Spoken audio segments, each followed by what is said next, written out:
Okay, this is something I printed out on deli paper. These are little lacy pockets that I digitally filled in with this coffee filter, coffee stained pattern. And I'll show you in a little bit how I use that. Here's another sheet I dug out of my stash.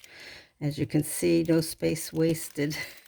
I printed this on deli paper as well. It doesn't look as pretty under this light and on this surface. However, I digress a bit. Over the weekend, I looked at a video, and I'll show you in a moment. I'll have to pause this. Okay, I found it. It was May 9th, 2018. I don't know how I fell on it, but you know how the internet is. It makes you see what you think you need to see. Anyway, it's book pages, and they're called double-decker pockets. Well, she did such an inspiring job with these that I set about, I guess it was Saturday morning, and I just made a whole slew of these. I just love them. They fit in so many things. They fit in pockets, etc. And I'll focus on this a little bit later. I think I've got two of these that I made. I'll put these aside and show you later, maybe. So I started sewing, and my machine wouldn't sew properly. And rather see all of this. Rather than fiddle with it, I finished off the rest with a ink pen, and then I did all the rest in ink, which is kind of fun actually. It's very therapeutic to be writing those little dashes. But they're so cute, these pockets. I love them. One here and one here, and you can do other things with the back, and I'll show you in a minute what I did. I just made a whole slew of them. And then I decorated them with that paper I just showed you earlier, which is my deli wrap paper. And I find that cutting around is not near as efficient as tearing. For some reason, that torn edge is feathered, and it makes it almost totally disappear. Yeah. And so all of these were using a glue stick. And I even use this. I'll show you that in a minute too. But make a whole bunch of these. These are just this nice. They're actually, I don't know, to me better than tags. I like them better than tags. Maybe I just like book pages. And so I had a journal that I made. So I'll back up a little bit. Maybe, yeah. Making a whole bunch of these now. I've got like 11 or 12 of them in process. Lord knows if I'll ever finish anything, but I do like to make them. And this is the only one I'm really working at filling. I'm going to put some little dangle thingies on the ends. I've got an experiment. I worked on an experiment to see if this cording and this elastic would work well in my oven upstairs with polymer clay, and it does. But I'm not going to be able to do it with this one because there's so much glue on these things that heat of any kind weakens a glue. If you want to unglue something, you get it hot. So I obviously cannot stick this whole package. I don't think it would catch on fire or anything, but if I baked it that way, it wouldn't work. So I'm going to have to make little beads for these and just glue them on. But otherwise, I'm upstairs, and I've got these cut for all of the 11 or 12 that I've made. And since I've done the experiment, I will take those strands of elastic cording and put something on the ends of them. I've got them cut just right, and put them all in the oven to bake. So I won't have to use glue, per se, to stick them on. Anyway, I digress. Okay, back to the little cute things. Okay, in addition to making this with a paper bag, in this signature that I have, it just has one signature, but I'll probably add a few more pages. But I love this pocket that I made. This is a snippet roll. And so what I did on the other side, which is use up these beautiful little thingies that I made, these double pocket things. and I just love the way they look. And I decided, let me hinge them and get more mileage out of them that way. By the way, that's drawn in. That's not a thread, but I'm just playing around with that.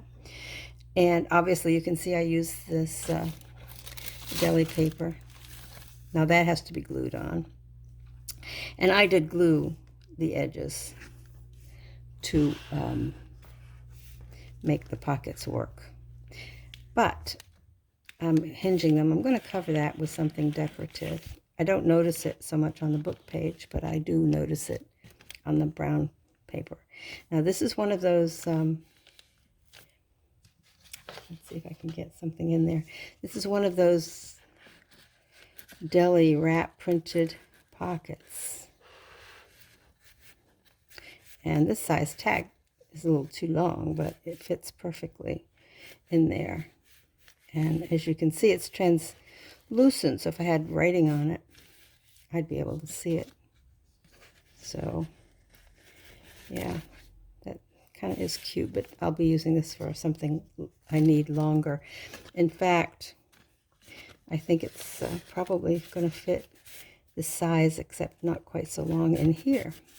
So since I printed this out, or maybe I didn't, no, I think I must have put paper. By the way, I'm sort of on a modified keto diet, and one product that my husband gets for me is Kevin's stuff, like macaroni and cheese, which is not macaroni.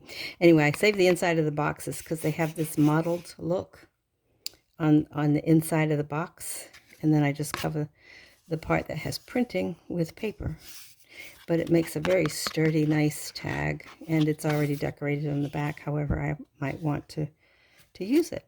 So here's the flip business. There's the pocket, and then this one flips this way. So I'm saying these little thingies, these double pocket book page thingies, oh my, I'm going to have such fun with them. There we go. And I'm going to dig out some more of my deli paper prints, which I have many of, and they work perfectly on the book pages, I think. And I have so many different ones. This one's sort of like the same. This is on deli print as well. Okay, so now, what else did I do? Oh, yeah, somebody showed, I think it was Camellia Crafts, I think, showed me this double flip pocket, which I can use as a page. So a great big pocket in there, and a flap.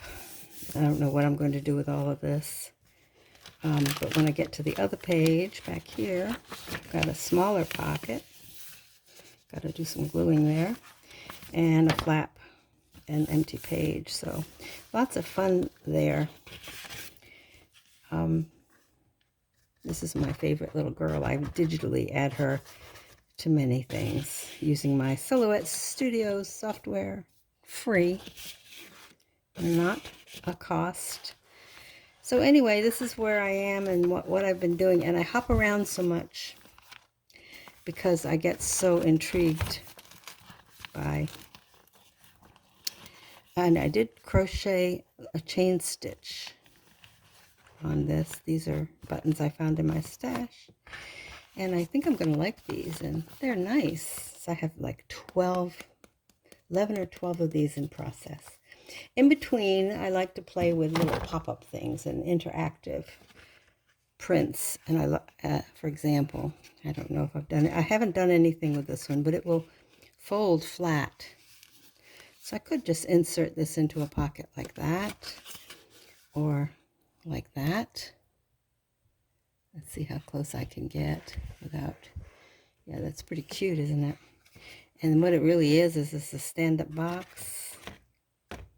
It'd be so cute. But I don't know, I see these templates for cards that are kind of interesting, and I adapt them to smaller versions of things I can include in the pockets of. I don't think this will fit in there. No, but it would fit. No, it's a little bit too wide there. But I have many, many, many things, so I'm not at a loss for things to put it in. So that's one thing I played with. The other one I played with were these.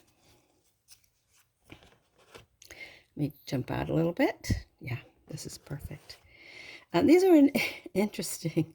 Like I said, my object is to print on cardstock both sides so that I don't have to add any other embellishments if I don't want to. So this is that, and it's a card that people would, I forget what they call this. I don't really know. But I found bits and pieces that I could print. Like this is a different piece, of course, that I printed. And this was different. And and I can't, let's see. Yeah, let me just stick it up here. Turn my camera up. Yeah, there we go. And yeah, and sort of stands up.